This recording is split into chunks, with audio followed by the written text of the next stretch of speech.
केंद्र सरकार के वक्फ संशोधन कानून के खिलाफ सुप्रीम कोर्ट में आज तकरीबन 2 घंटे तक सुनवाई हुई।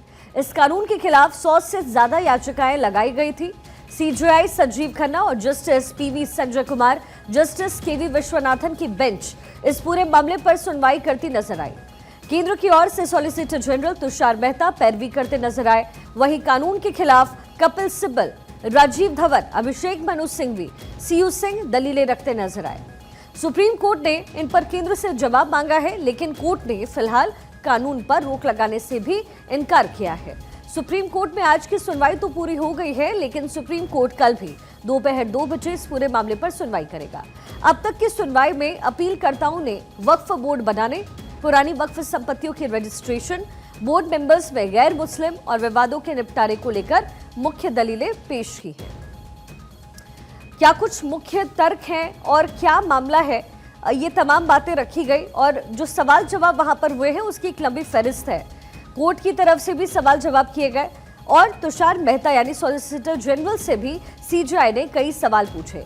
संसद ने हिंदू उत्तराधिकार का कानून भी बनाया है। संसद ने मुसलमानों के लिए कानून बनाया है। अनुच्छेद 26 धर्मनिरपेक्ष है, सभी पर लागू।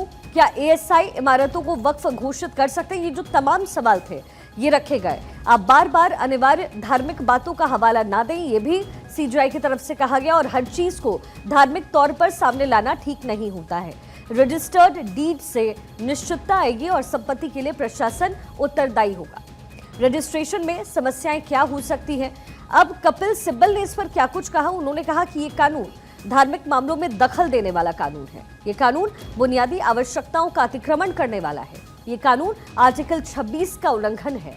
नया कानून धार्मिक स्वतंत्रता का हनन करेगा। उन्होंने ये भी कहा कि संविधान में धार्मिक मामलों के प्रबंधन का अधिकार है। वक्फ के मामले में पर्सनल लॉ लागू किया जाए। संसद का धर्म के अभिन्न अंग में हस्तक्षेप है। मुसलमानों के उत्तराधिकार में दखलंदाजी हो रही है। 20 करोड़ लोगों के अधिकार लूटे जा रहे हैं। अधिकारी तय करेंगे कि संपत्ति किसकी है। हिंदू और सिख ट्रस्ट में उन्हीं के लोग होंगे। विशेष सदस्यों के नाम पर गैर मुसलमानों को जगह दी जाएगी। ये पूरी तरीके से सरकारी टेक ओवर है, ऐसा कपिल सिब्बल ने कहा। आस्था में हस्तक्षेप करने की कोशिश हो रही है। इस्लाम में विरासत मौत के बाद लागू होती है। परिषद के सभी सदस्य मुस्लिम होने चाहिए। ये बात भी कपिल सिब्बल की तरफ से तर्क के तौर पर रखी गई। अब सॉलिसिटर जनरल तुषार मेहता के तर्क क्या थे जो सरकार की तरफ से थे? पहले वक्फ में सिर्फ शिया और सुन्नी थे, अब मुस्लिम समुदाय के सभी संप्रदाय को जगह मिलेगी। नए वक्फ कानून सभी को साथ लेकर के चलने वाला होगा। अगर रजिस्टर्ड है तो वक्फ बाय यूजर को मान्यता मिलेगी। ट्रिब्यूनल को सिविल कोर्ट का दर्जा दिया गया है। सेंट्रल वक्फ काउंसिल में 2 पूर्व जज होंगे। हम हलफनामा देने के लिए तैयार हैं। नया कानून मुसलमानों को ट्रस्ट बनाने की अनुमति देता है। नया वक्फ कानून सभी को साथ लेकर के चलने वाला कानून है।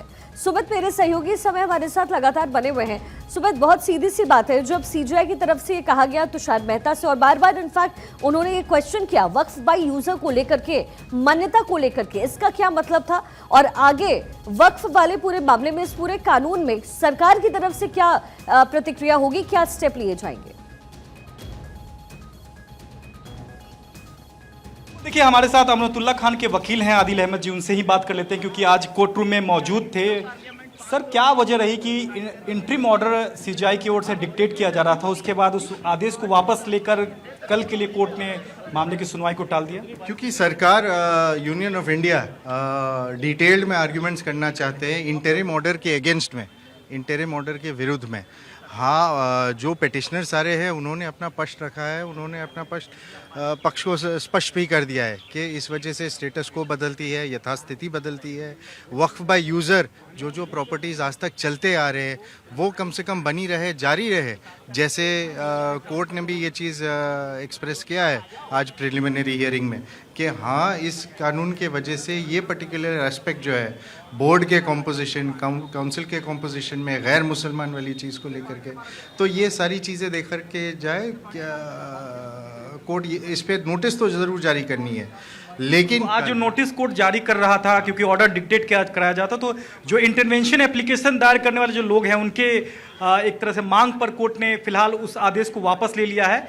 फिलहाल अभी सरकार को नोटिस नहीं हुआ है और जो अंतरिम आदेश कोर्ट लिखवा रहा था वो भी आज जारी नहीं हुआ है, सिंपली एडजेंट हो गया है कल के लिए। जी बिल्कुल, ताकि एक डिटेल्ड हियरिंग हो कि नोटिस तो होनी है, लेकिन किस बेसिस पे एक इंटरिम ऑर्डर बनाया जाए, किस कंसेंसस पे दोनों पार्टीज के बात सुनकर एक इंटरिम ऑर्डर पास की जाए। तो क्लैरिफिकेशन सरकार से जो मांगने की बात थी, क्या कल तक सरकार को क्लैरिफिकेशन देना होगा? कल तक सरकार को क्लैरिफिकेशन वैसे नहीं देनी है, क्योंकि कल जो है वो बेसिकली बहस होनी है इंटरिम रिलीफ पर, कि अब जबकि मुद्दा कोर्ट में है तो फिर आगे चल करके ये सारी चीज़ों का होना क्या है। लेकिन क्लैरिफिकेशन जो सरकार को देनी है वो by way of a detailed affidavit in response to the petitions देनी है।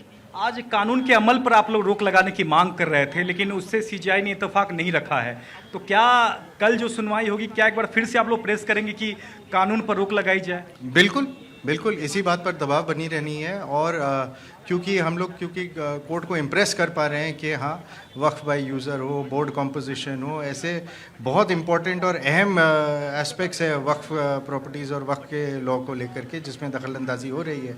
इस मुद्दे पर सुप्रीम कोर्ट भी एक तरह से क्लैरिफिकेशन चाहता है। एक तो वक्फ बाय यूजर हो गया, और क्या ऐसे मसले हैं? बोर्ड की कॉम्पोजिशन, काउंसिल की कॉम्पोजिशन, जो नॉन मुस्लिम्स होने हैं वो कैसे हो जाएंगे, मुस्लिम्स पे क्वालिफिकेशन की जो इशू आ गई है कि 5 साल मिनिमम उनको मुस्लिम होना है ना, तो ये सारी चीज़ें, प्लस एडजुडिकेशन, जहाँ पे डिस्प्यूट हो, जहाँ पे कोई फसाद हो, तो डिस्प्यूट कौन रेज कर सकते हैं, उसे क्या वैलिड डिस्प्यूट कहा जाएगा, ये सारी चीज़ों को लेकर के बहस होनी है। तो आप आदिल अहमद को सुन रहे थे, जो कि अमनतुल्लाह खान के वकील हैं और इस मामले में जो अन्य याचिका दायर की गई उनके भी वकील हैं। तो निश्चित तौर पर आज कोर्ट इंटरिम ऑर्डर पास कर रहा था, लेकिन इस मामले में कानून के समर्थन में जो याचिका दायर करने वाले, अर्जी दायर करने वाले लोग हैं, उनकी मांग पर सुप्रीम कोर्ट ने आज किसी भी तरह का अंतरिम आदेश नहीं दिया है। कोर्ट ने कल के लिए मामले की सुनवाई टाल दी है। कल दोपहर 2 बजे सुप्रीम कोर्ट फिर से सुनवाई करेगा और याचिकाकर्ता के ये वकील भी वही बात कर रहे थे जो कि हम लगातार बात कर रहे हैं कि नोटिस सुप्रीम कोर्ट तो जारी करेगा ही। अब ये कल दोनों पक्षों को सुनने के बाद सुप्रीम कोर्ट कल हो सकता है कि सरकार को नोटिस जारी कर जवाब मांगे, हाँ। और उसके बाद 2 हफ्ता या 4 हफ्ते का समय दे। उसके बाद तस्वीर साफ होगी कि इस मामले में अगली सुनवाई जवाब देने के लिए सरकार को कितना समय दिया गया है। लेकिन एक बात आज तय है कि आज जो सुनवाई हुई है शिखा, उसमें कोर्ट ने साफ कह दिया कि फिलहाल कानून पर वो रोक लगाने नहीं जा रहा है। लेकिन आदिल अहमद जो वकील है, उन्होंने कहा कि हम कल फिर मांग करेंगे कि कानून के अमल पर कम से कम सुप्रीम कोर्ट रोक लगाए, जब तक सुप्रीम कोर्ट इस पूरे मामले की सुनवाई पूरी नहीं कर लेता। तो कल इस मामले में कानून के समर्थन में दायर करने वाले जो अर्जी करता है, उनको कल सुप्रीम कोर्ट सुनेगा। उसके बाद कोर्ट केंद्र सरकार को नोटिस जारी करने पर अपना अंतरिम आदेश जारी करेगा। सुमित, तो एक तरफ जहां वक्फ कानून को लेकर के चर्चाएं हो रही है, तो वहीं इस समय वेस्ट बंगाल जो भी है वो चर्चा का विषय बना हुआ है। सुप्रीम कोर्ट में मुर्शिदाबाद हिंसा यानी वेस्ट बंगाल में हुई हिंसा पर भी चिंता जाहिर की गई है। वक्फ कानून पर सुनवाई के दौरान टिप्पणी हुई, मामला कोर्ट में लंबित है, हिंसा नहीं होनी चाहिए, सुप्रीम कोर्ट की तरफ से ये कहा गया। और एक मैसेज भी सुमित देने की कोशिश है वेस्ट बंगाल गवर्नमेंट को भी कि अभी चीजों को नियंत्रित करके रखा जाना चाहिए। हालांकि वक्फ बाय यूजर को लेकर के जो सीजीआई ने चर्चा किया, तुषार मेहता से जो सवाल पूछा सुमित कि अगर ये डी नोटिफाई होता है तब तो ये बड़ा मसला बन जाएगा, और शायद ऐसा हो या ना हो उससे पहले ही कुछ ऐसी तस्वीर वेस्ट बंगाल से मिल रही है। तो सुप्रीम कोर्ट इस पूरे मामले को कैसे हैंडल करेगा, क्योंकि कल जब सुनवाई होगी तो क्या इसको लेकर के भी चर्चा संभव या कोई आदेश?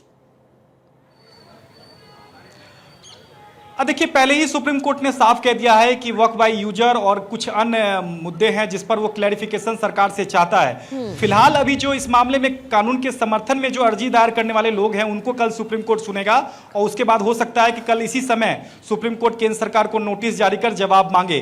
देखिए, आज जब सुनवाई खत्म होने वाली थी तभी सीजीआई संजीव खन्ना ने चिंता जताई है। जो पश्चिम बंगाल के मुर्शिदाबाद में लगातार जो हिंसा हुई है उसको लेकर सुप्रीम कोर्ट ने चिंता जताई है। सुप्रीम कोर्ट का कहना था कि जब मामला कोर्ट में लंबित है तो इस तरह की हिंसा जो है वो नहीं होनी चाहिए।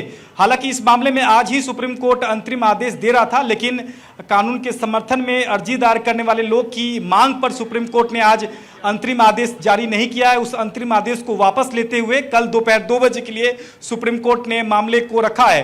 शिखा, कल दो बात होने वाली है। कल सुप्रीम कोर्ट नोटिस जारेगा और सरकार को जवाब दायर करने के लिए समय देगा, और इसके अलावा फिलहाल कुछ होने नहीं जा रहा है, क्योंकि आज ही जो सुनवाई हुई है, 2 घंटे की सुनवाई में जो दलीलें रही हैं उसमें सीजेआई ने एक तरह से साफ कर दिया है कि कानून के अमल पर फिलहाल रोक लगाने नहीं जा रहा है सुप्रीम कोर्ट, क्योंकि कानून के कई ऐसे अच्छे प्रावधान हैं जो कि कोर्ट ने उसको एग्जामिन किया है, लेकिन बाकी ऐसे कुछ प्रावधान है जिसमें वर्क बाय यूजर है, और कई ऐसे प्रावधान है जिस पे क्लैरिफिकेशन जो है वो कोर्ट चाहता है सरकार से, और इसी को लेकर सरकार से कल सुप्रीम कोर्ट जवाब तलब कर सकता है।